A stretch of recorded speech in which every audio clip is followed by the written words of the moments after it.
இந்த நிகழ்ச்சிக்கு வந்திருக்கக்கூடிய மழை வந்தாலும் வரும். கடந்த 2 நாட்களாக கட்டுக்கடங்காத கனமழை. இன்னைக்கு தென்காசி முழுவதுமே ஆரஞ்சு அலர்ட். ஆனா எப்பொழுதுமே சொல்லுவேன், நல்லவர்கள் எல்லாம் ஒரு இடத்துல ஒன்றாக சேரும் பொழுது வருண பகவான் கொஞ்சம் ஓய்வு எடுத்துக்குவாங்க.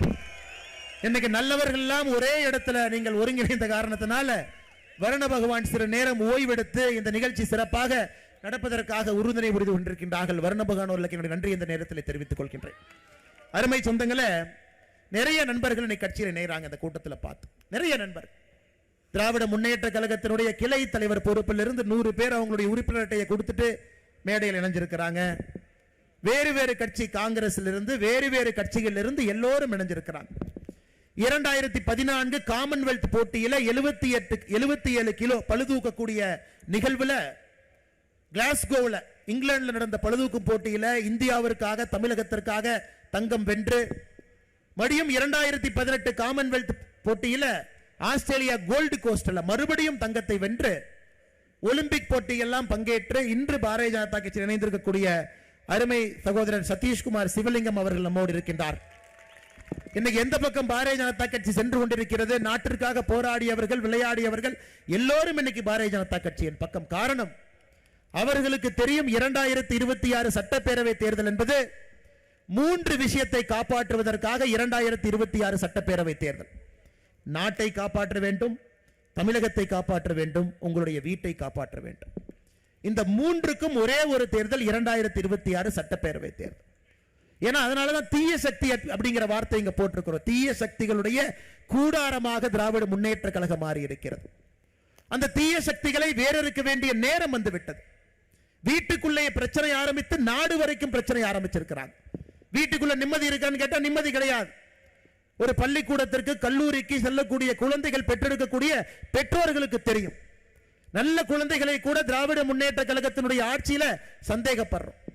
நம்ம குழந்தை பைக்குள்ள கஞ்சா போட்டு இருக்குமா? நம்ம குழந்தையினுடைய நண்பர்கள் யார்? தமிழ்நாடு முழுவதுமே கஞ்சா புழக்கம் அதிகமாகி விட்டதாக சொல்றாங்களேன்னு நம்ம பெத்த பிள்ளையே சந்தேகப்படும் அளவுக்கு திராவிட முன்னேற்ற கழகத்தினுடைய ஆட்சி இந்த 4 ஆண்டு காலமாக இருக்கிறது. அருமை சொந்தங்களே, வீட்டுக்குள்ள பிரச்சனை. வீட்டுல பெண் குழந்தைகள் நம்ம கிட்ட இருந்தா பத்திரமாக வெளியே சென்று விட்டு பத்திரமாக வீட்டுக்கு வருவாங்களா? மனசுக்குள்ள ஒரு சின்ன பதபதைப்பு இருக்கு. நம்முடைய குழந்தை சும்மா இருந்தா நாமளே செல்போனை கூப்பிட்டு கேட்கிற, கண்ணு நல்லா இருக்கிறியா, எங்கம்மா இருக்கிற? அந்த பாப்பா கேட்குது, ஏன் பார்த்து அடிக்கடி போன் பண்ணிட்டு இருக்கிற, பஸ் ஸ்டாண்ட்ல தான் நின்று இருக்கிற, வீட்டுக்கு வந்துடுவேன் சும்மா இரு.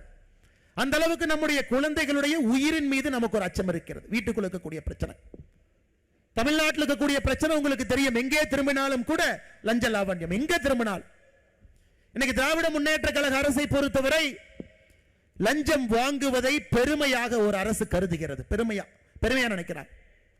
லஞ்சம் வாங்கி ஒரு அமைச்சர் அன்னைக்கு ஜெயிலுக்கு போயிட்டு மறுபடியும் அமைச்சராக வந்தா காந்தியவாதியாக தன்னை நினைத்துக் கொள்கின்றார். சாராய அமைச்சர் இருந்து ஜெயிலுக்கு போயிட்டு வந்தா ஒரு பட்டம் நினைச்சுக்கிறார். பொன்முடியை போன்ற அமைச்சர்கள் அளவுக்கு அதிகமாக சொத்து சேர்த்து நீதிமன்றமே இல்லை, அவர் எம்எல்ஏவாக இருப்பதற்கு தகுதி இல்லைன்னா உச்ச நீதிமன்றத்திற்கு போய் அதற்கு ஒரு இடைக்கால தடை வாங்கி கொண்டு வந்திருக்கின்றார்கள். தன்னை ஒரு காந்தியவாதிகளாக நினைச்சுக்கிறாங்க. பாருங்க, கர்ம வீரர் காமராஜரை இழந்த பொழுது நேர்மைனா ஒரு இலக்கணம் இருந்துச்சுங்க ஐயா. நேர்மைனா இலக்கணம் இருந்தது. இன்னைக்கு அநியாயம் பண்றவனுக்கு மரியாதை இந்த நாட்டில், தவறாக சொத்து சேர்ப்பவனுக்கு ஒரு மரியாதை. லஞ்ச லாவண்யத்தில் பெருத்து போய் யாரு கிடக்கிறாங்களோ பெருமையாக நெஞ்சை நிமிர்த்தி வீதியில் நடந்து கொண்டு வருகின்றான். திராவிட முன்னேற்ற கழகத்தினுடைய யாரெல்லாம் மக்கள் பொறுப்பில் இருக்கக்கூடிய ஒருவரை ஒத்துப்பாரு. இலவச வேட்டி சேலையில ஊழல், நீங்க பாருங்க, டாஸ்மார்க்ல ஊழல், அதை பத்தி நான் பேசுறேங்க ஐயா. எல்லா இடத்திலும் கூட இவங்க ஊழல் கரைப்படியாத ஒரு இடம் இன்னைக்கு தமிழ்நாட்டில் இல்ல. லஞ்ச லாவண்யம் என்பது இன்னைக்கு மக்களை ஏற்றுக்கொண்டு விட்டார்கள் என்று திமுக காரன் மார்த்தட்டான். மக்களே அதை பத்தி பேசல. பாஜக காரனுக்கு வேற வேலை இல்லையா? நீ எதுக்கு லஞ்சத்தை பத்தி பேசிட்டு இருக்கேன்? இது ஒரு பக்கம். அடுத்து நாட்டுக்கு கேடு. நாட்டை பொறுத்தவரை அருமை சொந்தங்களே, இன்னைக்கு இந்தியா முழுவதும் தமிழகத்தை உத்து பார்க்கிறாங்க. ஒரு பக்கம் பாரத பிரதமர் நரேந்திர மோடி அவர்கள் எங்க போனாலும், நேத்து மொரீஷியஸ்ல இருந்தாருங்க ஐயா. மொரீஷியஸ் நாட்டினுடைய அதிபருக்கு தமிழகத்தில் செய்யப்பட்ட விநாயகர் சிலையை பாரத பிரதமர் நரேந்திர மோடி அவங்க கொடுக்கிறாங்க. எங்க போனாலும் தமிழ்நாட்டில இருந்து ஒரு பொருளை கொடுக்க முடியுமா? சமீபத்தில் பில்கேட்ஸ் அவங்க வந்த பொழுது இங்கிருந்து அங்க பொய்க்கால் குதிரை ஒன்று வாங்கிட்டு போய் கொடுத்தார். எங்கே சென்றாலும் கூட தமிழ் மொழியினுடைய அருமையும் பெருமையும் பேசிக்கிட்டு இருக்கிறாங்க. எங்கே சென்றாலும். ஏன் இப்பதான் காசி தமிழ் சங்கமம், 3வது காசி தமிழ் சங்கமம் நடந்து முடிந்திருக்கிறது. அதை அவங்க வச்ச பேரே வட இந்தியாவையும் தென்னிந்தியாவையும் இணைக்கக்கூடிய அகஸ்தியர் மாமுனி பேர்ல தான் காசி தமிழ் சங்கமமே நடந்துச்சுங்க ஐயா. தென்காசிக்கான பெருமை இது இப்பதான் நடந்து முடிச்சது. உலகத்தினுடைய மூத்த மொழி, பழைய மொழி, பாரம்பரியமிக்க மொழி என்று நம்முடைய தமிழ் மொழியை சொல்றாங்க. எங்கே சென்றாலும் கூட பாரத பிரதமர் நரேந்திர மோடி அவர்களை பொறுத்தவரை நம்முடைய தமிழ் மொழிக்கும் நம்முடைய கலாச்சாரத்திற்கும் பாரம்பரியத்திற்கும் பெருமை சேர்க்க முடியுமான்னு பார்க்கிறாங்க. அப்படிப்பட்ட இந்திய மக்கள் தமிழ்நாட்டை உத்து பார்க்கிறாங்க. என்ன இந்த ஊர்ல மட்டும் ஒருத்தர் இறந்ததுக்கு அப்புறம் பையன் முதலமைச்சர், பையன் இருக்கும் பொழுது இன்னொருத்தர் துணை முதலமைச்சர், அப்ப இருக்கக்கூடிய சின்ன பையன் ஒருத்தன் ஜல்லிக்கட்டுல கலெக்டர் தள்ளி விட்டுட்டு அவனு முன்னாடி உட்கார்றான். என்னங்க ஐயா அநியாயம்? இந்தியால எங்கேயுமே அநியாயம் இல்லை. எங்களை எல்லாம் படிக்காதவங்க பீகாரை பார்த்து ஜார்க்கண்டை பார்த்து சொல்றீங்களே, எங்களுடைய மாநிலத்தில் இந்த அநியாயம் இல்லை என்று ஜார்க்கண்ட் பீகார் மக்கள் சொல்றாங்க. படித்தவர்கள் பண்பாளர்கள் இருக்கக்கூடிய தமிழகத்துல திராவிட கட்சிகள் இந்த அட்டூழியத்தை பண்ணிட்டு இருக்கிறாங்க. இது எப்படி நீங்கள் பொறுத்து கொண்டிருக்கின்றீர்கள் என்று பாரதம், இந்திய மக்கள் நம்மை உற்று கவனித்துக் கொண்டிருக்கின்றார். ஊழலுக்கு ஒரு அமைச்சர் சிறைக்கு போறார். அந்த அமைச்சர் 1.5 வருஷம் சிறையில் இருக்கார். 1.5 வருஷம் சிறையில் இருக்கும் வரை அவர் அமைச்சர் என்கின்ற பொறுப்பை உங்களுடைய என்னுடைய கஷ்டப்பட்டு வரி கட்டின பணத்துல 1.5 வருஷம் அந்த மனுஷனுக்கு சம்பளம் கொடுத்து சிறையில் இருந்து வெளியே வந்து 4வது நாள் மறுபடியும் அமைச்சர் என்கின்ற பொறுப்பை தூக்கி கையில கொடுக்கிறான். எப்படிப்பட்ட மனிதர்கள் வாழ்ந்த ஒரு மண், எப்படிப்பட்ட நீதிமான்கள் வாழ்ந்த ஒரு மண், நீதிக்கும் நேர்மைக்கும் மரியாதை இருந்த தமிழ் மண்ணில் 1.5 வருஷம் கஷ்டப்பட்டு நீங்க கற்ற வரியில வர்ற பணத்துல மாசம் 1,25,000 ரூபாய் சம்பளம் கொடுத்த அந்த அமைச்சருக்கு வெளியே வந்த 4வது நாள் அமைச்சர் என்கின்ற பதவியை மறுபடியும் தூக்கி கொடுக்கிறாங்களா? உங்களுக்கு என்ன தைரியம் இருக்குங்க ஐயா? என்ன தைரியம் இருக்கு? யோசிச்சு பாரு. இதையெல்லாம் தட்டி கேட்க வேண்டிய நேரங்க ஐயா. இதெல்லாம் தட்டி கேட்க வேண்டிய நேரம். எதையெல்லாம் பொறுத்துக்கலாம், இதை பொறுக்க முடியாதுங்க ஐயா. மான பிரச்சனை. 9.5 லட்சம் கோடி கடன்.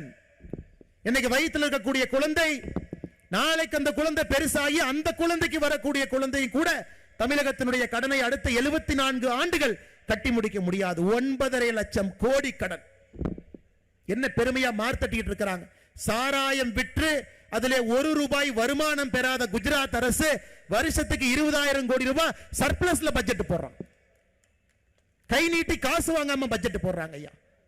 இங்கே 50,000 கோடி ரூபாய் சாராயத்தில் வருமானம் வைத்துக் கொண்டு 9.5 லட்சம் கோடி கடனை வாங்கி ஒரு பட்ஜெட் போட்டிருக்கும். இந்த அரசுக்கு வெக்கமா இல்லையாங்க ஐயா? திராவிட மாடல் அரசு என்று சொல்லுகின்றார். வெக்கப்படாம கூச்சப்படாம இது நம்பர் 1 அரசு, இது திராவிட மாடல் அரசு. முதலமைச்சரை எல்லா மக்களும் அப்பா அப்பான்னு கூப்பிடுறாங்க. எனக்கு ஒரே பூரிப்பா இருக்கு. யார் அப்பான்னு கூப்பிடுறான்னு எனக்கு தெரியாது. யார் அப்பாவன்னு கூப்பிட்டு நான் பார்க்கல ஐயா. யோசிச்சு பாருங்க.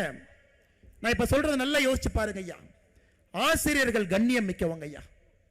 நம்ம எல்லாமே ஆசிரியர்கள் இல்லை என்றால் நம்ம யாருமே இங்க இருக்க முடியாதுங்க ஐயா. ஏதோ ஒரு இடத்துல ஒரு நல்ல ஆசிரியர் இருந்த காரணத்தினாலதான் நம்மளை அடிச்சு திருத்தி நம்ம எல்லாம் பக்குவப்படுத்தி உட்கார வச்சிருக்கிறாங்க. எனக்கு தமிழகத்தில் நான் சொல்றதை நல்லா கேட்டுங்க ஐயா. கடந்த 3 ஆண்டுகள்ல பாலியல் குற்றத்தில் சிக்கிய ஆசிரியர் பெருமக்களுடைய எண்ணிக்கை 238. கடந்த 3 ஆண்டுகள்ல பாலியல் குற்றத்தில் சிக்கிய ஆசிரியர் பெருமக்களுடைய எண்ணிக்கை 238. நான் திகார் ஜெயிலில் இருக்கிறாங்க, சென்னை சென்ட்ரல் ஜெயிலில் இருக்கக்கூடிய அக்யூஸ்ட பத்தி நான் பேசலீங்க ஐயா. அவங்கள பத்தி பேச. ஆசிரியர் பெருமக்கள் பாலியல் குற்றத்தில் ஈடுபட்டவங்க 238 பேர். இந்த அநியாயத்தை பார்த்திருக்கீங்களா ஐயா? தமிழகத்தினுடைய கல்வித்தரம் எங்க இருக்குன்னு எல்லாருக்கும் தெரியுங்க ஐயா. அதல பாதாளத்தில் இருக்கு. அதல பாதாளத்தில். ஏன்னா மோடி ஐயாவை பொறுத்தவரை கல்வி கற்றவர்கள் இந்தியாவை ஆளணும், தொழிற்சாலைகள் தொடங்கணும், வேலை வாய்ப்பை உருவாக்கணும். கல்வி கற்றவர்கள் இந்த நாட்டை முன்னேற்ற பாதையில் எடுத்து செல்ல வேண்டும்.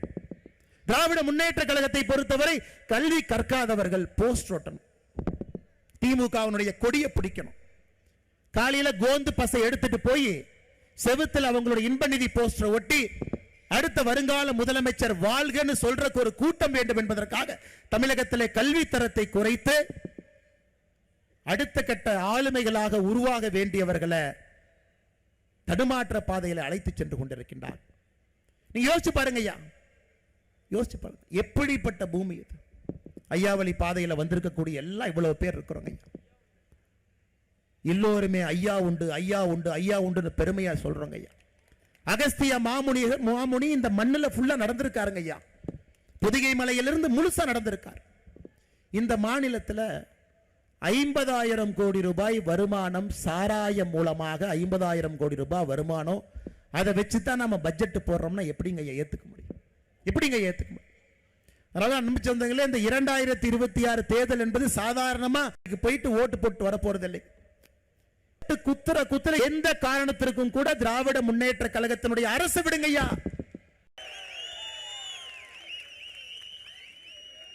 கடை பிரஷ் இருக்குது பார்க்கிறார். இதுல ஹிந்தி எதுன்னு சொல்லி கொடுக்கலையா நமக்கு? 3 மொழி இருக்கு. அது பார்த்தா ஆங்கில மொழி. தமிழ்நாட்டில் எல்லாரும் பார்த்து என்னையாது நீ போய் இந்திய டப்பா எடுத்து பெயிண்ட போட்டுக்கலாம். உனக்கு இந்தி மொழி அழிக்கிறேன்னு தெரியாம போய் ஆங்கில மொழி அழித்து விட்டு ஒரு திராவிட முன்னேற்ற கட்சி கழகத்தினுடைய அந்த பள்ளி நடத்துறாங்க, குழந்தை நல்லா படிக்கிறாங்க, சூப்பர். ஆனா இவர் அந்த பள்ளி நடத்துறாங்க, குழந்தை நல்லா படிக்கிறாங்க, சூப்பர். ஆனா இவருடைய சொந்த குழந்தைகள் ஹிந்தி படிக்கிறாங்க, 3 மொழி சொல்லிக்கக்கூடிய பள்ளிக்கூடத்தில் படிக்கிறாங்க. இவர் பெயிண்ட் டப்பா எடுத்துட்டு போய் அலிடா அந்த ஹிந்தின்னு அழிக்கிறார். அண்ணன் சங்கரன் கோவில் எம்எல்ஏ ராஜா நல்லா நான் வச்சுக்கங்க. 1987 இதே மாதிரி டிராமா பண்ணி தான் ஒரு எம்எல்ஏக்கு பதவி போச்சு. நீங்கள் எடுத்த அரசியல் பிரமாண சட்டத்திற்கு எதிராக வேலை செஞ்சீங்கன்னு பதவி போச்சு. எந்த எலெக்ஷன்ல நிக்க மாட்டீங்க, அதை நீங்க பார்க்கத்தான் போறீங்க. இன்னைக்கு ரயில்வே காரங்க எவ்வளவு புத்திசாலினா எவனுமே மாட்ட மாட்டான். அதனால இந்த திமுக காரன் அடிக்கடி பெயிண்ட் டப்பாவை கூட்டிட்டு போய் ஏதாச்சும் இடத்துல அழிப்பான். ஏன்னா யாருன்னு பேர் தெரியாது. இந்த முறை ரயில்வே காரங்க எவ்வளவு உஷாருன்னா, அக்யூஸ் நம்பர் 1 ராஜா, அக்யூஸ் நம்பர் 2 இவன், அக்யூஸ் நம்பர் 3 கொடுத்தனே துண்டாக்கான அடிச்சவங்க 2வது நாள் எல்லாம் எஸ்கேப். ஏன்னா இதெல்லாம் கன்விக்ஷனான எலெக்ஷன் நிக்க முடியாது.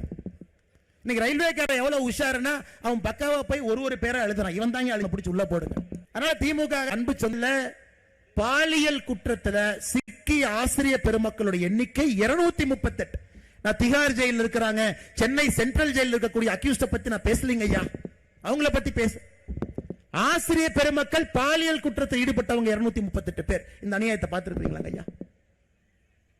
தமிழகத்தினுடைய கல்வித்தரம் எங்க இருக்குன்னு எல்லாருக்கும் தெரியுங்க ஐயா. அதல பாதாளத்தில் இருக்கு, அதல பாதாளத்தில். ஏன்னா மோடி ஐயாவை பொறுத்தவரை கல்வி கற்றவர்கள் இந்தியாவை ஆளணும், தொழிற்சாலைகள் தொடங்கணும், வேலை வாய்ப்பை உருவாக்கணும்.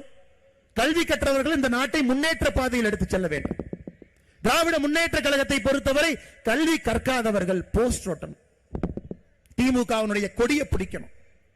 காலையில கோந்து பசை எடுத்துட்டு போய் செவுத்தில் அவங்களுடைய இன்ப நிதி போஸ்டர் ஒட்டி அடுத்த வருங்கால முதலமைச்சர் வாழ்கன்னு சொல்றதுக்கு ஒரு கூட்டம் வேண்டும் என்பதற்காக தமிழகத்திலே கல்வி தரத்தை குறைத்து அடுத்த கட்ட ஆளுமைகளாக உருவாக வேண்டியவர்களை தடுமாற்ற பாதையில் அழைத்து சென்று கொண்டிருக்கின்றார். நீங்க யோசிச்சு பாருங்க ஐயா, யோசிச்சு பாருங்க எப்படிப்பட்ட பூமி இது. ஐயாவளி பாதையில வந்திருக்கக்கூடிய எல்லாம் இவ்வளவு பேர் இருக்கிறோங்க ஐயா. எல்லோருமே ஐயா உண்டு, ஐயா உண்டு, ஐயா உண்டு பெருமையா சொல்றோங்க ஐயா. அகஸ்திய மாமுனி இந்த மண்ணுல ஃபுல்லா நடந்திருக்காருங்க ஐயா.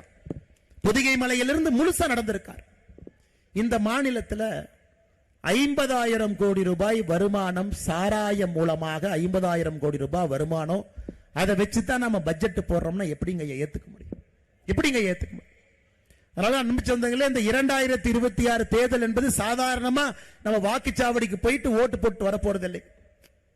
நீங்க ஓட்டு குத்துற இவிஎம் மிஷின் உடையணும். அந்த கோபத்தோடு உங்களுடைய வாக்கு இருக்கணுங்க. அந்த வெறியோடு ஓட்டு போடும். எந்த காரணத்திற்கும் கூட திராவிட முன்னேற்ற கழகத்தினுடைய அரசு விடுங்கய்யா. தமிழகத்திற்கு ஆகாத ஒரு கட்சினா திராவிட முன்னேற்ற கழகத்தினுடைய கட்சி ஆகாது. அந்த கட்சியில் இருக்கக்கூடிய நல்லவங்க இன்னைக்கு வெளியே வர ஆரம்பிச்சிட்டாங்க. அவங்களும் வெளியே வர ஆரம்பிச்சிட்டாங்க. நமக்கு இது வேண்டாம் பார். சமீபத்தில் தமிழ்நாடே பார்த்து தலைகுடியக்கூடிய நிகழ்வு தென்காசி மாவட்டத்தில் நடந்ததுங்க ஐயா. தென்காசி மாவட்டத்தில் தமிழ்நாடு மக்கள் எல்லாம் பார்த்து தலைகுடியக்கூடிய நிகழ்வு 2 இடத்துல, கடையநல்லூர்ல, சங்கரன் கோவில்ல இந்த 3 மொழி கொள்கைக்கு எதிராக பெயிண்ட் டப்பாவை தூக்கிட்டு போய் திமுக காரங்க அழிக்கிறன்னு கிளம்பி போனான். கடையநல்லூர்ல திராவிட முன்னேற்ற கழகத்தினுடைய முன்னாள் மாவட்ட செயலாளர் அண்ணன் செல்லதுரை அவர் போயிட்டார். கையில பெயிண்ட் டப்பா எடுத்துட்டு போயிட்டாரு. கருப்பு மை இருக்குது, பிரஷ் இருக்குது, பாக்குறாரு. இதுல ஹிந்தி எதுன்னு சொல்லி கொடுக்கலையா நமக்கு? 3 மொழி இருக்கு. ஆங்கிலமும் படிக்க தெரியல, இந்தியும் படிக்க தெரியல, எனக்கு தெரிஞ்ச தமிழும் படிக்க தெரிஞ்சிருக்காது. நம்ம தலைவர் மூன்றாவது மொழின்னு சொன்னாரு. ஏக் தோ தீன், 1 2 3 அடிடா மூணாவதுன்னு அழிச்சார். அது பார்த்தா ஆங்கில மொழி. தமிழ்நாட்டில் எல்லாரும் பார்த்து என்னையாது நீ போய் இந்திய டப்பா எடுத்து பெயிண்ட் டப்பா வச்சு இந்தி அழிச்சா கூட ஏத்துக்கிறோம், அது கூட சண்டை போட்டுக்கலாம். உனக்கு இந்தி மொழி அழிக்கிறேன்னு தெரியாம போய் ஆங்கில மொழி அழித்து விட்டு ஒரு திராவிட முன்னேற்ற கட்சி கழகத்தினுடைய முன்னாள் மாவட்ட செயலாளர் சொல்லிட்டு திரியா உனக்கு வெக்கமா இல்லையான்னு. இன்னொருத்தர் மக்களால் ஓட்டு போட்டு இன்னைக்கு எம்எல்ஏவாக இருக்கக்கூடிய சங்கரன் கோவிலுடைய சட்டமன்ற உறுப்பினர் அண்ணன் ராஜா. இதுல அருமை என்னன்னா, அண்ணன் ராஜாக்கு இருக்கக்கூடிய 3 குழந்தைங்க, 3 குழந்தைங்களும் இன்னைக்கு எந்த பள்ளியில படிக்கிறாங்கன்னா ஹிந்தி சொல்லிக்கக்கூடிய பள்ளியில படிக்கிறாங்க. 3வது மொழி ஹிந்தி. ஏன்னா அந்த குழந்தை மேல நமக்கு வெறுப்பு இல்லைங்க ஐயா, அந்த குழந்தை அற்புதமா வரணும். குழந்தையினுடைய பேரை நான் சொல்லல, எந்த பள்ளியில படிக்கிறாங்க அந்த பள்ளியினுடைய பேரையும் சொல்ல, பள்ளி மேலே நம்ம கோவில்ல அந்த பள்ளி நடத்துறாங்க, குழந்தை நல்லா படிக்கிறாங்க, சூப்பர். ஆனா இவருடைய சொந்த குழந்தைகள் ஹிந்தி படிக்கிறாங்க, 3 மொழி சொல்லிக்கக்கூடிய பள்ளிக்கூடத்தில் படிக்கிறாங்க. இவர் பெயிண்ட் டப்பா எடுத்துட்டு போய் அலிடா அந்த ஹிந்தின்னு அழிக்கிறார். அண்ணன் சங்கரன் கோவில் எம்எல்ஏ ராஜா நல்லா நான் வச்சுக்கங்க, 1987 இதே மாதிரி டிராமா பண்ணி தான் ஒரு எம்எல்ஏக்கு பதவி போச்சு. நீங்கள் எடுத்த அரசியல் பிரமாண சட்டத்திற்கு எதிராக வேலை செஞ்சீங்கன்னு பதவி போச்சு. நீங்களும் விரைவில் பதவி போகும், எந்த எலெக்ஷன்ல நிக்க மாட்டீங்க, அதை நீங்க பார்க்கத்தான் போறீங்க. இன்னைக்கு ரயில்வேக்காரங்க எவ்வளவு புத்திசாலினா, ஐயா இன்னைக்கு உத்தரப்பிரதேசத்துல 96 நவோதயா பள்ளிக்கூடங்கள் இருக்கு. உத்தரப்பிரதேசத்துல 96, கர்நாடகாவிலே 31, குஜராத்திலே 34, ஹரியானாவில் 21, கேரளால 14, தமிழ்நாட்டில் 0. உத்தரப்பிரதேசத்தில் இருக்கக்கூடிய 96 நவோதயா பள்ளியில 48,000 குழந்தைகள் படிக்கிறாங்க. நல்லா சொல்றானுங்க ஐயா. மறுபடியும் உலகத்தரம் வாய்ந்த தனியார் பள்ளிக்கூடத்தில் என்ன கல்வி இருக்கிறதோ அதே கல்வியை அந்த மாவட்டத்தில் இருக்கக்கூடிய நவோதயா பள்ளிக்கூடத்தில் ஏழை எளியோருக்கு, விவசாய பெருமக்களுக்கு, வறுமை கோட்டில் இருக்கிறவங்களுக்கு கொடுக்கணும். மிச்சம் குழந்தைங்களாம் அங்க போக முடியாதுங்க ஐயா. ஒரு குழந்தைக்கு மத்திய அரசு இன்னைக்கு மோடி ஐயா நவோதயா பள்ளியிலே படிக்கக்கூடிய ஒரு குழந்தைக்கு ஒரு வருஷத்திற்கு நாம செலவு செய்யக்கூடிய பணம் 85,000 ரூபாய். நவோதயா பள்ளியில் ஒரு குழந்தை படிக்கிறாங்கன்னா மத்திய அரசு ஒரு ஆண்டுக்கு அந்த குழந்தைக்கு செலவு செய்யக்கூடிய பணம் என்பது 85,000. அதனாலதான் ஐஐடி, ஐஏஎஸ், ஐபிஎஸ் போட்டி தேர்வுகள், பரீட்சைகள் நவோதயா பள்ளி தட்டி தூக்கிட்டு இருக்கிறாங்க. அதனாலதான் பாரதிய ஜனதா கட்சி கோரிக்கை வச்சோம், உங்களுக்கு நவோதயா அப்படிங்கிற பேர்ல பிரச்சனை இருந்ததுன்னா காமராஜர் பள்ளின்னு பேரை மாத்தி நாங்க கொண்டு வரோம்.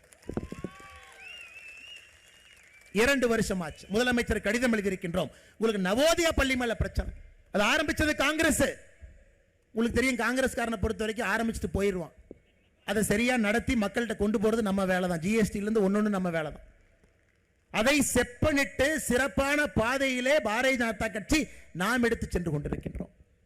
நவோதயா பள்ளி வேண்டாம், கேந்திரிய வித்யாலயா பள்ளி வேண்டாம், அரசு பள்ளி கூரையில் தண்ணி ஒழுகும், அரசு பள்ளி உடைச்சாச்சு, அரசு மரத்து கீழே இருப்பாங்க. அப்ப எப்படிங்க ஐயா தமிழ்நாட்டில் குழந்தைகளுக்கு தரமான கல்வியை எப்படி கொடுக்க முடியும் நீங்க சொல்லுங்க. நம்மை ஆள்பவங்க படிக்காதவங்க, ஹிந்தியும் தெரியாது, இங்கிலீஷும் தெரியாது, தமிழும் தெரியாது, பெயிண்ட் டப்பாவை கூட்டு போய் ஏதோ ஒன்று அழிச்சிட்டு வர ஆட்கள். நம்மளை ஆள்றவங்களுக்கும் படிப்பறிவு இல்லை. படிப்பறிவு இருக்கக்கூடிய விஷயத்தையும் தமிழகத்திற்குள்ள அனுமதிப்பதற்கு இவங்க தயாரா இல்லைன்னா நம்முடைய குழந்தைகளுக்கு என்ன வழி? அதனால் தான் இந்த கையெழுத்து இயக்கத்தை பாரதிய ஜனதா கட்சி நாம் எடுத்திருக்கின்றோம். 1 கோடி கையெழுத்து நமக்கு வேண்டும். அந்த 1 கோடி கையெழுத்து வந்த பிறகு நம்முடைய மாண்புமிகு ஜனாதிபதி அவர்களை சந்திச்சு தமிழ்நாட்டு மக்களுடைய எண்ணத்தை பாருங்க. எல்லா மக்களுமே புதிய கல்விக் கொள்கை, தேசிய கல்விக் கொள்கை வேண்டுங்கிறாங்க. எங்களுக்கு வேண்டும், கொடுங்கன்னு சொல்றாங்க. அன்பு சொந்தங்களே, அதனால் திமுக கார என்ன போய் வேணாலும் சொல்லுவாங்க ஐயா. மோடி ஐயா வந்து ஹிந்தியை திணிக்கிறாரு, மோடி ஐயா சமஸ்கிருதத்தை திணிக்கிறார். நீங்க பாக்குறீங்க, பாரதிய ஜனதா கட்சி உங்க முன்னாடி நின்றுக்கிறங்க ஐயா. 7 தலைமுறை, 8 தலைமுறை, 9 தலைமுறை விவசாயம் பார்த்த ஒரு குடும்பத்தின் கரூரில் இருக்கக்கூடிய 9 தலைமுறை ஒரு குடும்பத்தில் பையனாக பிறந்து விவசாயியாக நின்று இங்க இருக்கக்கூடிய ஒரு தொண்டன் ஒரு தலைவனுக்கு அதே மாதிரி சொல்லாங்க. இந்த மண்ணிலே பிறந்து இந்த மண்ணில் தேசியத்தை வளர்க்க வேண்டும் என்பதற்காக நின்று கொண்டிருக்கின்றோம். ஒரு தேசிய கட்சியில் இருந்தா இந்தியாவில் இருக்கிறவங்க எல்லாம் ஒன்னா தான் இருப்பாங்க. அல்ல ஹிந்தி பேசுறவன் இருப்பான், கன்னடம் பேசுறவன் இருப்பான், தமிழ் பேசுறவன் இருப்பான், தெலுங்கு பேசுறவன் இருப்பான். தேசிய கட்சி என்கின்ற ஒரே காரணத்திற்காக தமிழ்நாட்டினுடைய உரிமையை விட்டுக் கொடுத்து வருவார்கள் என்று ஒரு பொய்யை சொல்லி திராவிட கட்சிகள், திராவிட முன்னேற்ற கழகம் இங்க ஆட்சி நடத்திட்டு இருக்கிறாங்க. ஐயா, தென்காசி ஒரு சாதாரணமான ஊர் இல்லைங்க ஐயா, அது விவசாய பூமி. தமிழ்நாட்டினுடைய விளைநிலங்கள் கடைசியாக நிற்க போகின்ற ஒரு பகுதி தென்காசி தான். எங்க அழிஞ்சாலும் தென்காசியில் கொஞ்ச நாளைக்கு இருக்கும். சமீபத்தின ஆய்வறிக்கை பார்க்கும் பொழுது தென்காசியில மட்டுமே இந்த ஒரே ஒரு மாவட்டத்தில் மட்டுமே இருக்கக்கூடிய விவசாய நிலத்தை பாருங்க. 1,26,534 லட்சம் ஹெக்டர் விவசாய நிலம் இருக்கு. ஆனா அந்த 1,26,534 லட்சம் ஹெக்டர் விவசாய நிலத்துல எத்தனை நிலத்திற்கு தண்ணி இருக்கு அப்படின்னு பாத்தீங்கன்னா 47% விவசாய நிலத்திற்கு தண்ணி இல்லை. தண்ணி இல்லை. சிறு சிறு நதிகள் இருக்குதுங்க ஐயா. கருப்பா, ஜம்பு நதி இருக்குதுங்க ஐயா, செண்பகவதி நதி இருக்குதுங்க ஐயா, நட்சேப நதி இருக்கு, ஹனுமன் நதி இருக்கு, குண்டார நீர்த்தேக்கம் இருக்கு, சின்ன சின்னதா இருக்குதுங்க ஐயா. என்னதான் கர்ம வீரர் காமராஜரையே எப்ப யோசிச்சாருன்னா, இப்ப யோசிக்கலீங்க, எப்ப யோசிச்சாருன்னா, குறிப்பாக தென்காசி பகுதி மக்களுக்கு 2 திட்டங்கள் இந்த பகுதியில் கொண்டு வரணும் அப்படிங்கிறதுல கர்ம வீரர் காமராஜரையே தெளிவா இருந்தார். ஒன்று, இரட்டை குளம் கால்வாய் திட்டத்தை கொண்டு வரணும். அவர் ஆட்சி காலத்தில் வேகமாக துவங்குவதற்கு முயற்சி எடுத்தார். வேகமா எப்படியாச்சும் அதை கொண்டு வந்துடணும். 48 கிராமத்திற்கு இது நிச்சயமாக ஒரு பெரிய உதவி செய்யும். வீர கேரளம்புதூர் தாலுகா ஆலங்குளம் ஒன்றியத்தில் 15 கிராம பஞ்சாயத்தில் இருக்கக்கூடிய 48 கிராமம் மிகவும் வறட்சியான பகுதி. இந்த பகுதிக்கு இரட்டை குளம் திட்டத்தை கொண்டு வரணும். ஆனா காமராஜர் ஐயாவுடைய கெட்ட நேரம், நல்ல மனிதன் என்ன பண்ணாருங்க, 63ல இங்கெல்லாம் பார்த்தீங்கன்னா முதலமைச்சர் கோந்து போட்டு ஒட்டி உட்கார்ந்து இருக்கிறார். அந்த சேரை விட்டுறக்கூடாது. காமராஜர் ஐயா எனக்கு இந்த இருக்கை வேண்டாம் என்று அவராக முதலமைச்சர் பணியை விட்டுட்டு காங்கிரஸ் கட்சியினுடைய வளர்ச்சி பணிக்கு போனார். அன்னைக்கு விட்டுட்டு போனார். இன்னைக்கு வரைக்கும் இரட்டை குளம் தத்தளித்துக் கொண்டிருக்கிறது. 2021 தேர்தல் பரப்புரை மார்ச் 30ஆம் தேதி இன்னைக்கு முதலமைச்சராக இருக்கக்கூடிய ஸ்டாலின் ஐயா இங்க வந்து சொன்னாருங்க ஐயா, தென்காசி மாவட்டத்தில் சொன்னாரு, நான் ஆட்சிக்கு வந்த பிறகு நிதி கொடுத்து பணம் கொடுத்து இரட்டை குளம் திட்டத்தை நிச்சயமாக நாங்கள் நிறைவேற்றுவோம். அதோடு நிக்கலீங்க ஐயா, உங்களுக்கு இருக்கக்கூடிய இன்னொரு பெரிய பிரச்சனை செண்பகவல்லி அணை திட்டம். இந்த ஒரு தொகுதி மட்டுமே, வாசுதேவநல்லூர் தொகுதி மட்டுமே 1 லட்சம் ஏக்கருக்கு பாய்ந்து கொண்டிருந்த நீர். அது சாதாரண எண்ணம் இல்லைங்க. 1733 இன்னைக்கு நேத்து இல்லைங்க. இன்னைக்கு இருக்கக்கூடிய சிவகிரி ஜமீனும் திருவங்கூர் சமஸ்தானமும் 1733 ஒப்பந்தம் போட்டாங்க. தண்ணியினுடைய ஒரு பகுதி முல்லை பெரியாருக்கு போகும், ஒரு பகுதி இங்க வரும், வாசுதேவ நல்லூருக்கு வரும் என்று. 1962 டேம் உடைந்த பொழுது கர்ம வீரர் காமராஜர் ஐயா பணம் கொடுத்து உடனடியாக சரி பண்ணாங்க. 1982 மறுபடியும் அது பிரச்சனையான பொழுது புரட்சி தலைவர் எம்ஜிஆர் ஐயா பணத்தை அனுப்பிட்டாரு கேரளா. இங்க பாருங்க, எங்களுடைய பங்கு இது வச்சுக்கங்க, வேகமா ரிப்பேர் பண்ணுங்க. அன்னையிலிருந்து கேரள அரசு ஏமாற்றி கொண்டிருக்கின்றார்கள். அது பெரியார் வனப்பகுதியில் இருக்கு, உள்ள போக முடியாது, புலி சாப்பிட்டு கரடி சாப்பிட்டு. இன்னைக்கு நம்முடைய மாண்புமிகு தமிழகத்தினுடைய முதலமைச்சர் அவர்கள் திமுகவினுடைய தேர்தல் வாக்குறுதி 84வது தேர்தல் வாக்குறுதி சொல்றாங்க, செண்பகவல்லி அணையை சரி செய்து இங்கே தண்ணி கொண்டு வருவதற்கு நடவடிக்கை எடுப்போம். டாஸ்மார்க்ல சாராய வர்றதுக்கு நடவடிக்கை எடுத்திருக்கிறாங்களோ தவிர செண்பகவல்லி அணையில தண்ணி வருவதற்கு நடவடிக்கை எடுக்கலைங்க. இது மட்டும் இல்ல, இன்னைக்கு நம்முடைய முதலமைச்சர் எத்தனை முறை கேரளா போயிருக்கார். ஐயா மு க ஸ்டாலின் அவர்கள் தமிழகத்தினுடைய முதலமைச்சரான பிறகு கேரளாவுக்கு எத்தனை முறை போயிருக்காருன்னா 5 முறை போயிருக்கிறாருங்க ஐயா, 5 முறை. 2022 ஏப்ரல் மாசம் கேரளாவிலே மார்க்சிஸ்ட் கம்யூனிஸ்ட் கட்சியினுடைய மாநாடு. 2022 செப்டம்பர் மாசம் கேரள மாநிலத்தில் நடந்த மத்திய அரசின் தென் மாநில கவுன்சில் கூட்டம். 2022 அக்டோபர் மாசம் இந்திய கம்யூனிஸ்ட் கட்சியினுடைய மாநாடு. 2023 ஏப்ரல் மாசம் வைக்கம் போராட்ட நூற்றாண்டு விழா. 2024 டிசம்பர் மாசம் வைக்கம் போராட்ட நூற்றாண்டினுடைய நிறைவு விழா. 5 முறை போன முதலமைச்சர் வாயை திறந்து செண்பகவல்லி அணைன்னு கூட சொல்லுங்க. சொல். ஆனா 84வது தேர்தல் வாக்குறுதி. ஆனா இன்னைக்கு கேரளாவுக்கு நேத்து பார்த்தேன், நம்முடைய அமைச்சர் பிடிஆர் அவர் கேரளாக்கு அனுப்புறார்.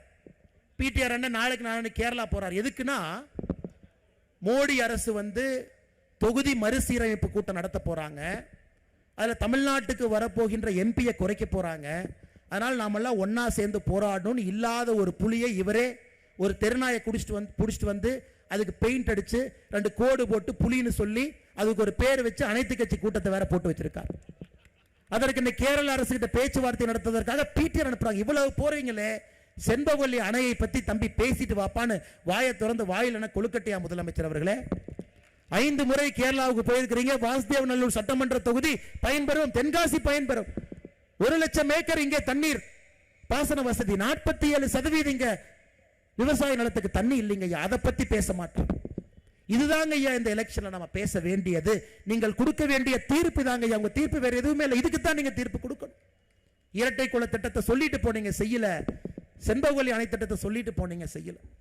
உங்களுக்கு ஒரு எம்பி கிடைச்சிருக்கிறாங்க. இவர் அக்கா டக்கருக்கு ஒருத்தர் இருக்கிறாங்க உங்க எம்பி. அவங்க பாராளுமன்றத்தில் அவங்க பேசினதெல்லாம் கேளுங்க. தென்காசியினுடைய பாராளுமன்ற உறுப்பினர் அருமை சகோதரி அக்கா ராணி ஸ்ரீகுமார் 23 கேள்வி கேட்டிருக்கிறாங்க. 23 கேள்வி பாராளுமன்றத்தில்.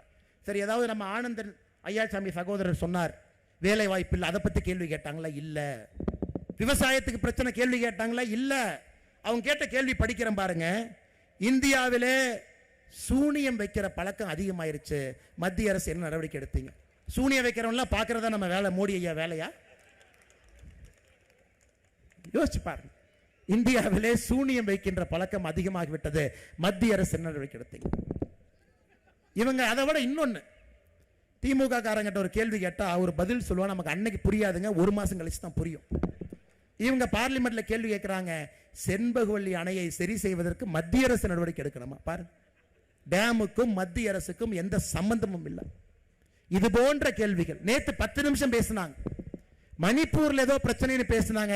அக்கா, தென்காசியில் எவ்வளவு பிரச்சனை இருக்கு, அதை பத்தி கொஞ்சம் பேசுக்கா. வேலை வாய்ப்பு சகோதரர் சொல்றாரு, 1.5 லட்சம் பேர் பதிவு பண்ணியிருக்கிறாங்க வேலை வாய்ப்பில், அதை பத்தி பேசுங்க. விவசாயம் பொய்த்து போய் கொண்டிருக்கிறது, அதை பத்தி பேசுங்க. இளைஞர்கள் தமிழ்நாடு முழுவதும், இந்தியா முழுவதும், உலகம் முழுவதும் வேலைக்கு போறாங்க. தென்காசி மண்ணில் இருக்கக்கூடிய அற்புதமான ஆற்றல் மிகுந்த இளைஞர்கள், அதை பத்தி பேசுங்க. 10 நிமிஷம் மணிப்பூரை பத்தி பேசிட்டு இருக்கிறாங்க. கிடைச்ச எம்பி இப்படி, கிடைச்ச எம்எல்ஏ தற்கூரி, பெயிண்ட் அடினா மாத்தி ஏதோ பெயிண்ட் அடிச்சுட்டு வர்றான். முதலமைச்சர் அவர்கள் தென்காசிக்கு தேர்தல் பரப்புரைக்கு வந்தாரு, ஒரு தனியார் நிகழ்ச்சிக்கு வந்தாரு. அதை தாண்டி ஒரே ஒரு முறை மட்டும் தென்காசி பக்கம் எட்டி பார்த்துட்டு போனார். 8/12/2022 அந்த பொதிகை ட்ரெயின்ல அவரே ஒரு தண்ணி பெட்டியை போட்டுக்கிட்டாரு. ஸ்பெஷல் ட்ரெயினாமா, இவருக்கு ஸ்பெஷல் கம்பார்ட்மெண்ட் ஆமா. யாரோ கை கொடுத்தாங்க, உடனே சானிடைசர் எடுத்து கைக்கு போட்டாரு, கிளவ் போட்டாரு, பேண்ட் பாக்கெட்ல விட்டாரு, பாட்ஷா படத்துல வந்த மாதிரி எல்லாத்தையும் பார்த்தாரு, கிளம்பினார். அண்ணே, தென்காசி பக்கம் வந்தீங்க, நீங்க மறந்துருப்பீங்கன்னா உங்களுக்கு செலக்டிவ் அமினிஷியா இருக்குது. 2021 தேர்தல் அப்ப எத்தனை வாக்குறுதி அள்ளி வீசிட்டு போயிட்டாங்க. தென்காசி மக்களுக்கு வாக்குறுதியை பாருங்க. சங்கரன் கோவில்ல ஜவுளி பூங்கா ஒண்ணு இல்லைங்க ஐயா, ஒரு செங்கல் இல்ல. தென்காசியிலே வேளாண்மையை அடிப்படையாக கொண்டு சிறப்பு பொருளாதார மண்டலம் அமைக்கப்படும். அது எப்ப வாக்குறுதி எழுதினாங்களோ அப்பயே மறந்தாச்சு. தென்காசியிலே அரசு மருத்துவக் கல்லூரி தொடங்கப்படும். அரசு ஹாஸ்பிட்டலுக்கு போனா எவன் ஊசி போட்டு யாரு சாவறானே தெரியாது, இல்ல அரசு மருத்துவக் கல்லூரி துவங்குறாங்க. ஆயிரப்பேரியிலே வேளாண்மை கல்லூரி தொடங்கப்படும். ஆயிரப்பேரி எங்க இருக்குன்னே முதலமைச்சருக்கு தெரியாது. தென்காசியிலே குளிர்பதன கிடங்கு மாம்பழச்சாறு தயாரிப்பு தொழிற்சாலை அமைக்கப்படும். இவங்க அமைச்சர் பொழுது விடிஞ்சிருங்க ஐயா, அதையும் காணா. தென்காசியிலே கொப்பர தேங்காய்களை காய வைப்பதற்கான மின் உலர் சாதன வசதி ஏற்படுத்தப்படும். இல்லை. தென்காசியிலே தேங்காய் அடிப்படையிலான தொழிற்சாலை அமைக்க நடவடிக்கை எடுக்கப்படும். இல்லை. தென்காசியிலே யானை பாலம் அருகே சிற்றாரின் குறுக்கே தடுப்பணை கட்டப்படும். இல்லை. கடையநல்லூரிலே அரசு பாலிடெக்னிக் கல்லூரி தொடங்கப்படும். இல்லை. கடையநல்லூர் தாலுகா சொக்கம்பட்டி கிராமத்தில் புன்னையாபுரம் கால்வாயிலே மேம்பாலம் அமைக்கப்படும். இல்லை. புளியங்குடியிலே குளிர்பதன கிடங்கும் எலுமிச்சை அடிப்படையாக கொண்ட தொழிற்சாலையும் அமைக்கப்படும். இல்லைங்க ஐயா. அதனால அப்பப்ப திமுகவினுடைய நம்முடைய முதலமைச்சர் ஐயா ஸ்டாலின் அவருக்கு அவர் எல்லாத்தையும் மறந்துடுவார். இந்த ஹிந்தி மட்டும் கண்ணுக்கு தெரியும், ஹிந்தி மட்டும் அப்படி பார்ப்பார். எவன்டா ஹிந்தி பேசுறது, எவன்டா யூபியில் ஹிந்தி பேசுறான், அப்படி வேற எதுவுமே அவர் கண்ணுக்கு தெரியாது. அதனாலதான் இப்ப அப்பப்ப கூலிங் கிளாஸையும் போட ஆரம்பிச்சிட்டார். அதில் அன்பு சொந்தங்களை வந்தா கேட்கணுங்கம்மா நீங்கெல்லாம், ஏன்னா அற்புதமான மனிதர்கள். நீங்க என்ன பண்றீங்க, நாங்கம்மா ரொம்ப நல்லவங்களா இருக்கிறீங்க, அதனாலதான் அந்த தீய சக்திகள் நம்மளை ஆள்றாங்க. பொறுத்து பொறுத்து போய்க்கிறீங்க, போய் பொறுத்து போயான்னு விட்டுறீங்க. ஏமாத்தினா கூட ஏமாத்தி தொலைன்னு விட்டுறீங்க. அம்மா நல்லவங்களை பயன்படுத்தி இந்த தீய சக்தி ஆதிக்கத்தில் இருக்கு.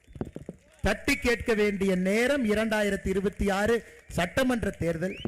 இங்க இருக்கக்கூடிய நம்முடைய அன்பு சொந்தங்கள் எல்லாம் நீங்க தட்டி கேட்கணும், இவங்களை விடக்கூடாதுங்க ஐயா. சமீபத்தில் ஒரு நண்பர் ஒருத்தர் ஹைதராபாத்ல இருந்து சென்னைக்கு வந்தார். அண்ணே, உங்க மாநிலத்தில் நம்பர் 2 டுபாக்கூர் யாருன்னு கேட்டார். நான் கேட்டேன், அண்ணே நம்பர் 1 டுபாக்கூர் யாருன்னு கேட்கலையானே. அண்ணே அது ஸ்டாலின் ஐயான்னு தெரியும், நம்பர் 2 நேராக சொல்லுங்க. எதற்காக இந்த வார்த்தையை நான் பயன்படுத்துறேனாங்க, இவர்களாகவே இவங்களுக்கு ஒரு பட்டம் கொடுத்துக்கிறாங்க, திராவிட மாடல் முதலமைச்சர். உதயநிதி ஸ்டாலினுக்கு 6 பேர் வச்சாங்க, 6 பேருமே ஒட்டல. ஃபர்ஸ்ட் ஒரு பேர் வச்சாங்க, சின்னவரே அப்படின்னு வச்சாரு. ஒருத்தனும் மாண்பானவரே, இளைய சூரியனே, அவனும் மாசம் மாசம் போஸ்ட் அடிச்சு ஒட்டி ஒட்டி பார்க்கறான். ஒரு பேர் ஒட்டாம இன்னைக்கு 6வது பேர்ல நிக்கிறான். லான்ச்சிங்கா நடந்துகிட்டே இருக்குது. ஐயா ஏற்கனவே சொன்னது போல இந்தியாவில் அதிக கடன் இருக்கக்கூடிய மாநிலம் நாம, 9.5 லட்சம் கோடி. கடந்த 4 ஆண்டுல மட்டுமே தமிழகத்தில் சிறு குறு நிறுவனங்கள் 9492 நிறுவனங்கள் மூடப்பட்டிருக்கிறது. இந்தியாவில் அதிகமான நிறுவனங்கள், சிறு குறு நிறுவனங்கள் மூடப்பட்ட ஒரு மாநிலம் தமிழ்நாடு. என கரண்ட் பிரச்சனை, எவன்டே போய் கப்பம் கட்டணும். பக்கத்தில் முதலமைச்சருடைய மருமகன் சபரீசன் அவர்களுக்கு ஒரு சோலார் ஃபார்ம் இருக்கு. ஆனால் எந்த ஊரில் இருக்கு? அம்பாசமுத்திரம் பக்கத்தில் முதலமைச்சருடைய மருமகன் சபரீசனுக்கு ஒரு சோலார் ஃபார்ம். அந்த சோலார் ஃபார்முக்கு நீங்க போகணும்னா தனியார்கிட்ட இருந்து நிலத்தை வாங்கி 3 கிலோமீட்டருக்கு ரோடு போட்டிருக்காங்க. நீங்க போய் பார்த்துட்டு வரணும். அந்த பக்கம் போனீங்கன்னா இங்க நடக்கக்கூடிய அநியாயம், தனியார்கிட்ட இருந்து நிலத்தை வாங்கி 3 கிலோமீட்டர் ரோடு போட்டிருக்காங்க. ஏன்னா இவங்கெல்லாம் நடந்து வரும் பொழுது எஜமான் காலடி மண்ணெடுத்துன்னு அல்ல கைக்கு பின்னாடி பாடிக்கிட்டே வருவாங்க. எதுவுமே ஆகாம மருமகம் போயிட்டு வரணும். யோசிச்சு பாருங்க, எவ்வளவு கோபம் வருதுன்னு யோசிச்சு பாருங்க, எவ்வளவு கோபம் வருதுன்னு யோசிச்சு பாருங்க. குடும்பம் மற்றும் செல்வ செழிப்பிலே குலைந்து கொண்டிருக்கின்றார்கள். மக்களுக்கு எதுவுமே இல்லை. 9492 சிறு குறு நிறுவனங்கள் இன்னைக்கு தமிழ்நாட்டில் மூடிட்டாங்க ஐயா. 33,000 கோடி டாஸ்மார்க் வருமானம் ஆட்சிக்கு வந்த பொழுது. இன்னைக்கு டாஸ்மார்க் வருமானம் 50,000 கோடி. 48% டாஸ்மாக் வருமானம் 4 வருஷத்துல உயர்ந்திருக்கு. யாரு சொத்தாவது 48% உயர்ந்திருக்குங்களாங்க ஐயா? தமிழ்நாட்டினுடைய டாஸ்மார்க் வருமானம் 48% திராவிட முன்னேற்ற கழகம் ஆட்சிக்கு வந்த பிறகு உயர்ந்திருக்கிறது. ஆனா சாமானிய மனிதனுடைய சொத்தோ வருமானமோ தமிழகத்திலே 48% உயரவில்லை. அன்பு சொந்தங்களே, அதுவும் உங்க கவனத்துக்கு கொண்டு வர. இது மட்டும் இல்லைங்க, ஊழல் நிறைந்த ஒரு அரசாக மாறி இருக்கு. எல்லாத்திலையும் ஊழல், எங்கேயும் ஊழல். மணல் கொள்ளையை பத்தி சொன்னீங்கன்னா தென்காசி மக்களுடைய கண்ணீர் தான் விடைங்க ஐயா. ஐயா சொன்னாங்க 4 முறை அண்ணன் தென்காசி வந்திருக்கிறாங்க 3 வருஷத்துல. ஆனா ஒரு முறை நான் வரும்போது ஒரு மலை காணாம போயிருது. ஒரு மலை, உலகத்துல எங்கேயுமே இல்லாத அநியாயம் தென்காசி. மலையை கொடைஞ்சு உடைச்சு இன்னைக்கு அபிஷியலா அரசாங்கத்தினுடைய அதிகாரப்பூர்வமான அறிவிப்பு என்ன சொல்லுதுன்னா 500 லாரி இ பாஸ் எடுத்துட்டு வெளியே போறாங்க. 2000-3000 லாரி எந்த அனுமதியும் இல்லாம போறாங்க. தென்காசி மக்களுக்கு வரக்கூடிய வருமானம் 1 ரூபாய் கிடையாது. தென்காசி மக்களுக்கு மணல் வெண்ணா இல்ல, தென்காசி மக்களுக்கு எம்சாண்ட் வெண்ணா இல்ல, தென்காசி மக்களுக்கு ஜல்லிக்கல்லு வெண்ணா இல்லைங்க ஐயா. அதுவும் நடந்து கொண்டிருக்கிறது, அதையும் பார்த்துக்கிட்டு இருக்கோம். கேரள மாநிலத்தினுடைய மருத்துவ கழிவை கொண்டு வந்து தென்காசியில கொட்டிட்டு போய்கிட்டே இருப்பான். அதனாலதான் டிசம்பர் மாசத்துல சொன்னோம், புளியே பல்ல காட்டினா ஆகாது, நாங்களே பல்ல புடுங்க வர்றோம். 10 நாள்ல தென்காசியில கொட்டப்படக்கூடிய மருத்துவ கழிவை தடுத்து நிறுத்தவில்லை என்றால் நாங்க லாரியை கொண்டு வந்து ஏத்திட்டு போய் கேரளாக்குள்ள கொட்டுவோம். உடனே அதுவரை தூங்கிட்டு இருந்த எல்லாரும் எந்திரிச்சாங்க. ஜனவரி 6ஆம் தேதி வரை கெடு கொடுத்தோம். ஜனவரி 6ஆம் தேதிக்குள்ள செய்யலினா நாங்களே வருவோம். அது வரைக்கும் தூங்கிட்டு இருந்தவங்க எந்திரிச்சு 10 நாள் ஏதோ போட்டுக்கிட்டு டிராமா பண்ணி வச்சிருக்கிறாங்க. இன்னும் முழுமையா சமாதானம் இல்லை. அரசு வேலையை செய்யறதை பார்த்துக்கிட்டு இருக்கோம், வேலை வாங்க வேண்டும் என்று நினைத்துக் கொண்டிருக்கின்றோம். மருத்துவ கழிவு இந்த பகுதியினுடைய கனிம வள கொள்ளை, எங்கேயும் இல்லாத அநியாயம் தென்காசிக்கு நடந்து கொண்டிருக்கிறது. அன்பு சொந்தங்களே, இதையெல்லாம் பேச வேண்டிய நேரம் நமக்கு வந்துருச்சு. அதனால தென்காசி மக்கள், நீங்க தைரியமாக கேள்வி கேட்க வேண்டிய நேரம் 2026 சட்டமன்ற தேர்தலின் பொழுது. ஏன்னா நமக்கு இருக்கக்கூடிய ஒரே ஒரு ஆயுதம் ஐயா வாக்குச்சீட்டு. நம்ம போடக்கூடிய ஒரே ஒரு ஓட்டு. பாரதிய ஜனதா கட்சி எல்லா இடத்துலையும் உங்கள்கிட்ட பேசிட்டு இருக்கிறோங்க ஐயா, நேரம் வந்து விட்டது, நேரம் வந்து விட்டது, நேரம் வந்து விட்டது. 2026 மற்றும் ஒரு முறை திராவிட முன்னேற்ற கழகம் ஆட்சிக்கு வந்தாங்கன்னா நம்மள ஊரை விட்டு பெட்டி கட்டிட்டு போயிட வேண்டியதானுங்க ஐயா. அந்த அளவுக்கு மோசமான ஒரு ஆட்சியை மறுபடியும் நாம் விடக்கூடாது. தடுத்து நிறுத்த வேண்டிய கடமை இங்க இருக்கக்கூடிய ஒரு அன்பு சொந்தங்களுக்கும் இருக்கு. நிச்சயமாக நீங்கள் அதை செய்ய வேண்டும் என்று அன்போடு இந்த நேரத்தில் கேட்டுக்கொள்கின்றேன். அன்பு சொந்தங்களே, நான் இதோடு நிக்க போறது இல்லைங்க ஐயா. இன்னைக்கு இவ்வளவு பெரிய பிரம்மாண்டமான பொதுக்கூட்டத்தில் நாம் பங்கேற்றுக் கொண்டிருக்கின்றோம். நீங்க பாருங்க, வருண பகவான் மலையை கொடுக்கலனா காரணத்துக்காக கொடுக்கல, ஒரு அறிகுறி. ஐயா ஆரஞ்சு அலட்டுங்க ஐயா, ஆரஞ்சு அலட்டு. ஆனா மாவட்ட தலைவர் விடாப்பிடியாக இல்லை. மழையா இருந்தாலும் மக்கள் உட்காருவாங்க, மழையா இருந்தாலும் நம்ம மலையில பேச போறோம். ஏன்னா மக்கள் முடிவு செய்து விட்டார்கள், மாற்றம் தென்காசியிலிருந்து ஆரம்பிக்கணும், இந்த இளைஞர்களுக்கு வேலை வாய்ப்பு வேண்டும் என்று மக்கள் முடிவு செய்து விட்டார்கள் என்று சொன்னார். சகோதரர் ஆனந்தன் ஐயாசாமியை பத்தி கடைசியா பேசுறேன்னு நான் சொன்னங்க ஐயா. ஐயா, நான் அமெரிக்கா சென்றிருந்த பொழுது ஆனந்தன் ஐயாசாமி அவர்களை சியாட்டில் பார்த்தங்க ஐயா, ஒரு நகரத்தில் பார்த்தேன். அங்க இன்டெல்ல இன்ஜினியரா வேலை பார்த்துட்டு இருந்தார். என்கிட்ட சொன்னார், அண்ணன் நான் சொந்த ஊருக்கு வரணும், எனக்கு அரசியல்ல சேர்ந்து வேலை செய்யணுங்க அண்ணன். நான் சொன்ன, தம்பி படித்தவங்களுக்கெல்லாம் அரசியல் குப்பை தொட்டி மாதிரி ஆகிப்போச்சு, நான் தான் வந்து மாட்டிக்கிட்டு படாத பாடு படுறேன். நீங்கள் கொஞ்சம் யோசிச்சுக்கிட்டு, நல்லா யோசிச்சுட்டு வேலையை மட்டும் தயவு செஞ்சு விட்டுறாதீங்க, நல்லா யோசிச்சுட்டு எனக்கு ஃபோன் பண்ணுங்கன்னு சொல்லிட்டு அங்கேருந்து ஃப்ளைட்டை பிடிச்சி வந்தேன். நான் ஃப்ளைட்டை பிடிச்சி கமலாலயம் போய் ரூமுக்கு போகிறதுக்கு முன்னாடி இவர் வந்து நின்றுருக்கார். அண்ணே வேலையை விட்டுட்டேன் அப்படின்னு. இதனடா வம்பா போச்சேன், இன்டெல் அவ்வளோ சம்பளம் வாங்கிட்டு இருந்தீங்க, இன்ஜினியராக இருந்தீங்க, டைரக்டர் ஆஃப் இன்ஜினியர், இதெல்லாம் சரியாக வருமான்? இல்லை, மக்களுக்காக இங்கே பணியாற்ற வேண்டும், இந்த ரத்தத்தில் குருதியில் மண்ணில் மக்களோடு மக்களாக வேர்வையில் கலந்து நான் பணி செய்வேன் என்று சொல்லி இன்னைக்கு தென்காசியில் உங்களுடைய அன்பையெல்லாம் பெற்று இந்த மாவட்டத்தினுடைய தலைவராக பொறுப்பேற்றிருக்கிறார். எல்லோரையும் அரவணைத்து செல்லக்கூடிய முக்கியமான வேலை இன்னைக்கு ஆனந்தன் ஐயாசாமி அவர்களுக்கு இருக்கு. ஏன்னா காரணம், ஒரு இளைஞன் வரும் பொழுது எல்லாம் உத்து பார்ப்பாங்க, அந்த இளைஞன் செய்யக்கூடிய முதல் தவறை பார்ப்பாங்க. ஏன்னா இளைஞர்களுக்கு வந்து பக்குவம் இல்லை, அரசியலுக்கு உடனே வந்துட்டாங்கம்பாங்க. அதனால இளைஞர்கள் அரசியலே கண்ணும் கருத்துமாக கவனமாக இருக்க வேண்டிய கடமையும் ஒரு பக்கம் இருக்கு. இன்னைக்கு பாருங்க, சதீஷ் சிவலிங்கம் அவர்கள் இந்தியாவுக்கு வெயிட் லிஃப்டிங் பழுதூக்கக்கூடிய நபர், 2 கோல்டு அடிச்சிருக்கிறாருங்க ஐயா காமன்வெல்த்தில், தமிழகத்துக்கு பெருமை சேர்த்து கொடுத்தவர். அவரும் கிளம்பி வந்துட்டார், அண்ணே நானும் இறங்குறேனே, ரன்ல ஒன்று பார்த்துடலாம். ஆனால் ஒரு பக்கம் படித்த இளைஞர் கூட்டம் எல்லாம் நம்ம ஒரு பக்கம், இன்னொரு பக்கம் நம்மை வழிநடத்தக்கூடிய மூத்தவர்கள்லாம் ஒரு பக்கம். ஏன்னா அவங்க எல்லா கட்சிக்கு மாற்றி ஓட்டு போட்டு கைரேகை தேஞ்சு உட்கார்ந்துருக்கிறாங்க. கைரேகை தேஞ்சு, அண்ணே மாற்றி ஓட்டு போட்டேன், கைரேகை தேஞ்சு நான் உட்கார்ந்துருக்கேன். ஆனால் இன்னைக்கு நம்முடைய கடமை, நம்முடைய மூத்தவர்கள் வைத்திருக்கக்கூடிய நம்பிக்கையை காப்பாற்றணும், இளையவர்களுக்கு இருக்கக்கூடிய ஆற்றலை பயன்படுத்தணும். இதையெல்லாம் இந்த பாரதிய ஜனதா கட்சி ஒரே சேர ஒரே நேரத்தில் ஒருங்கிணைத்து கொண்டு செல்ல வேண்டிய கடமை நமக்கு இருக்கு. அதனால் நிச்சயமாக நாம் இதை எடுத்து செல்வோம். 2026 அது தேர்தல் என்று சொல்வதை விட ஒரு புரட்சி தமிழகத்தில் வெடிக்கணும் ஐயா, ஒரு புரட்சி தமிழகத்தில் வெடிக்கணும். 2026 அந்த புரட்சி வெடிக்கும் பொழுது தீய சக்தி திராவிட முன்னேற்ற கழகத்தை வேரோடு வீழ்த்தி மண்ணோடு நிச்சயமாக நாம் அனுப்பி விடுவோம் என்கின்ற முழு நம்பிக்கையை தென்காசி பொதுக்கூட்டத்தில் இங்க இருக்கக்கூடிய அன்பு சொந்தங்கள் எல்லாம் கொடுத்திருக்கிறேன். அதனால் புதிய கல்விக் கொள்கையை வரவேற்போம், தேசிய கல்விக் கொள்கையை வரவேற்போம். நம்முடைய குழந்தைகளுக்கு அற்புதமான கற்றல் அறிவோடு வரக்கூடிய பள்ளிக்கூடங்களை திறப்போம். 2026 இன்னைக்கு நான் சொல்றேங்க ஐயா, தேசிய ஜனநாயக கூட்டணி இங்கே ஆட்சிக்கு நீங்க கொண்டு வாங்க ஐயா. தமிழகத்தில் மாவட்டத்திற்கு 1 அல்ல, மாவட்டத்திற்கு 2 நவோதயா பள்ளிகளை கொண்டு வருகின்றோம். அதனுடைய பெயரை கர்ம வீரர் காமராஜர் ஐயா பள்ளி என்கின்ற பெயர்ல மாவட்டத்திற்கு 2 பள்ளிக்கூடத்தை கொண்டு வர, 2 பள்ளிக்கூடம் கர்ம வீரர் காமராஜர் ஐயாவுடைய பெயர்ல இந்த பள்ளிக்கூடம் 2 பள்ளிக்கூடங்க ஐயா. அதற்கு நீங்க துருப்புச்சீட்டு வாக்குச்சீட்டு போடணுங்க ஐயா, வாக்குச்சீட்டு போட்டுரும். புதிய கல்வியை கொண்டு வர்றாங்க ஐயா. யார் மேலையும் மொழி திணிப்பு கிடையாதுங்க ஐயா, மொழி திணிப்பு கிடையாது. ஆர்வப்பட்டு சந்தோஷப்பட்டு என்ன மொழி கத்துக்கணுமோ, ஆனா தாய்மொழியில தான் படிக்கணும், தமிழ் மொழியில தான் படிக்கணுங்க ஐயா. இரண்டாவது மொழி, மூன்றாவது மொழி, ஒரு பேப்பர், அதையும் படிச்சுக்கலாங்க ஐயா கூட, அதையும் செய்வோம்.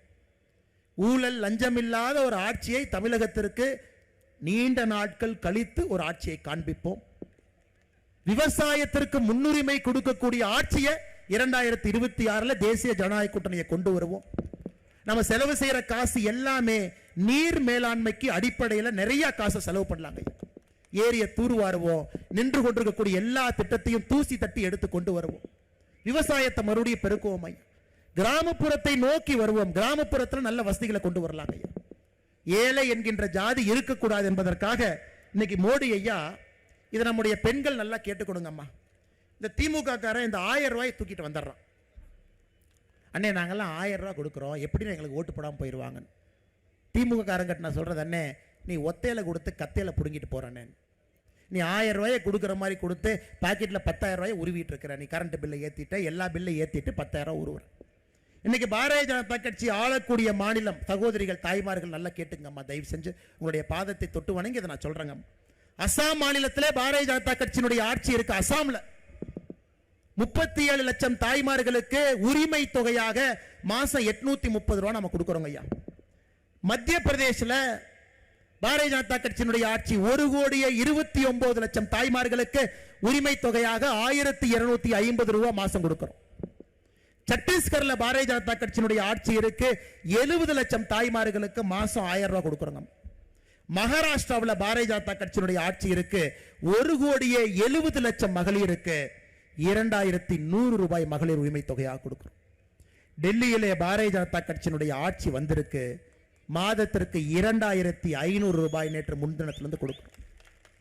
எங்களை பொறுத்தவரை ஏழை என்கின்ற ஜாதி தமிழகத்தில் இருக்கக்கூடாது என்கின்ற சபதத்தை நாங்கள் எடுத்திருக்கின்றோம். அது பெண்கள் மூலமாக, தாய்மார்கள் மூலமாக மட்டும்தான் நடக்கும் என்று நம்புகின்றோம். தேசிய ஜனநாயக கூட்டணி பாரதிய ஜனதா கட்சி இங்கே ஆட்சிக்கு வரும் பொழுது 2,500 தாண்டி சகோதரிகளுக்கு உரிமை தொகை இங்கே நாங்கள் கொடுப்போம். அதை செய்து காட்டுவோம்.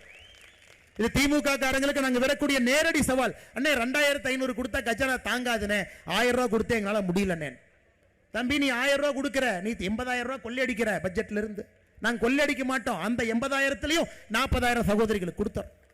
அதனால எங்களை பொறுத்தவரை 2,500 ரூபாய்க்கு மேல கொடுத்தும் நன்றாக பட்ஜெட் போட முடியும், கல்விக்கு நிதி ஒதுக்க முடியும், உள்கட்டமைப்புக்கு நிதி கொடுக்க முடியும். தமிழகத்திலே எங்கேயெல்லாம் பணம் தேவையோ விவசாயத்திற்கு எங்களால் கொடுக்க முடியும். நீ கொள்ளையடிக்கிறது 80,000 கோடி, நீ இவ்வளவு பணத்தை கொள்ளையடிச்சா எப்படி பட்ஜெட் போட முடியும்? 1000 ரூபாய் கொடுத்துட்டு 1000 ரூபாய் கொடுத்துட்டு 1000 ரூபாய் கொடுத்துட்டு கொடுத்தது 1000, சொன்னது 10,000 டைம் சொல்லிட்டாங்க.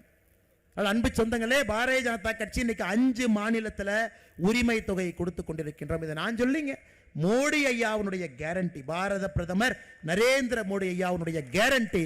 தமிழகத்திலும் பாரதிய ஜனதா கட்சி டெல்லியில் எவ்வளவு கொடுக்கிறோமோ அதை தாண்டி இங்கே சகோதரிகளுக்கு உரிமை தொகையை பாரதிய ஜனதா கட்சி கொடுக்கும். அதனால எந்த விதத்தில் நீங்க பார்த்தாலும் உங்களுக்கு தேவையான தகுதி பெற்ற ஒரு கட்சி பாரதிய ஜனதா கட்சி மட்டும்தாங்க. எந்த விதத்திலும் சட்டம் ஒழுங்கு காப்பாற்றி கொடுக்குறோங்க. கல்வி அற்புதமா கொடுக்கும். தனி மனிதனுக்கு கொடுக்கக்கூடிய மரியாதை அற்புதமா கொடுக்கும். தமிழ் மொழிக்கு செய்ய வேண்டிய கடமை, தமிழ் மொழியை உரிமையாக எடுத்து உலக லெவலுக்கு கொண்டு போறது பாரதிய ஜனதா கட்சியா மட்டும்தாங்க முடியும். தலை குனிந்திருக்கக்கூடிய தமிழகத்தை மறுபடியும் தலை நிமிர்ந்து இந்தியாவுடைய முதன்மை மாநிலமாக மாற்றக்கூடிய தகுதி பாரதிய ஜனதா கட்சி. கிராமப்புற மறுமலர்ச்சி பாரதிய ஜனதா கட்சி, தேசிய ஜனநாயக கூட்டணி மட்டும்தான். விவசாய பெருமக்களுக்கு மறுபடியும் அவங்க குழந்தைங்க விவசாயம் பண்ணலாம் அப்படிங்கிற நம்பிக்கை கொடுக்கக்கூடிய ஒரே ஒரு கட்சி பாரதிய ஜனதா கட்சி, தேசிய ஜனநாயக கூட்டணி மட்டும்தான். பெண்களுக்கு பாதுகாப்பு பாரதிய ஜனதா கட்சி. அரசு பள்ளியிலே அற்புதமான திட்டம், நேர்மையான ஒரு ஆட்சியை கொடுத்து ஒப்பற்ற ஒரு கல்வியை அரசு பள்ளியில கொடுக்க முடியுமா? அதுவும் பாரதிய ஜனதா கட்சி. அதனால நீங்க எப்படி யோசிச்சு பார்த்தாலும் உங்க பக்கத்தில் இருக்கக்கூடிய ஒரே ஒரு கட்சி பாரதிய ஜனதா கட்சி, தேசிய ஜனநாயக கூட்டணி. அன்பு சொந்தங்களே, மறுபடியும் உங்கள்கிட்ட வேண்டுகோள் வைக்கிறோம். இன்னைக்கு ஒரு தீப்பொறியை பத்த வச்சிருக்கிறோங்க ஐயா. தீப்பொறி, தென்காசியில் ஒரு தீப்பொறி. அதனாலதான் வருண பகவான் மழை கொடுக்காமல் நின்று கொண்டிருக்கின்றார். இது 5 தொகுதிக்கு நம்ம எடுத்துட்டு போகணுங்க. 5 தொகுதி மக்கள்கிட்ட பேசணும். அடிப்படை பிரச்சனைக்கெல்லாம் தீர்வு கொடுக்கக்கூடிய கட்சி பாரதிய ஜனதா கட்சி, தேசிய ஜனநாயக கூட்டணி. இந்த டைம் நீங்க செய்ய வேண்டியது ஒன்றே ஒன்று மட்டும்தான், மாத்தி யோசிங்க அம்மா. இத்தனை நாளா எந்தெந்த கட்சிகளுக்கெல்லாம் ஓட்டு போட்டீங்களோ ஒரே ஒரு முறை மாத்தி யோசிச்சு பாரதிய ஜனதா கட்சிக்கு, தாமரைக்கு, தேசிய ஜனநாயக கூட்டணிக்கு ஒரே ஒரு முறை மாத்தி யோசிச்சு நீங்க ஓட்டு போடுங்க. வட்டியும் முதலுமாக உங்களுக்கு கடுமையாக பாடுபட்டு ஒரு நல்லாட்சியை பாரதிய ஜனதா கட்சி நாங்கள் கொடுப்போம், தேசிய ஜனநாயக கூட்டணி கூட்டுப்போம் என்று சொல்லி இந்த அற்புதமான கூட்டத்திற்கு வருகை தந்திருக்கக்கூடிய எல்லா பெரியோர்கள், தாய்மார்கள், எழுச்சி மிகுந்த இளைஞர்கள், பத்திரிகை நண்பர்கள், தென்காசி மாவட்டத்தில் மூளை முடுக்கிலிருந்து தேசியவாதிகளுடைய கூட்டமெல்லாம் இங்க வந்திருக்கிறீங்க. நிச்சயமாக உங்களுடைய நம்பிக்கையை காப்பாற்றி பாரதிய ஜனதா கட்சி தமிழகத்தை அடுத்த இடத்திற்கு எடுத்து செல்லும் என்று சொல்லி உறுதி வார்த்தை கொடுத்து உங்களுடைய பாதங்களுக்கெல்லாம் நன்றி சொல்லி தொட்டு வணங்கி என்னுடைய நன்றியை தெரிவித்துக் கொள்கின்றேன். நன்றி, வணக்கம். பாரத் மாதா கி, பாரத் மாதா கி, பாரத் மாதா கி. நெல்லை சீமைக்கு வருகை தரும் எங்கள் மாநில தலைவர் இளம் சிங்கம் அண்ணாமலை ex-IPS அவர்களை வருக வருக என வரவேற்கிறோம். இக்கணம் KNR பரமசிவன், மாவட்ட தலைவர், வர்த்தக பிரிவு, தூத்துக்குடி தெற்கு மாவட்டம்.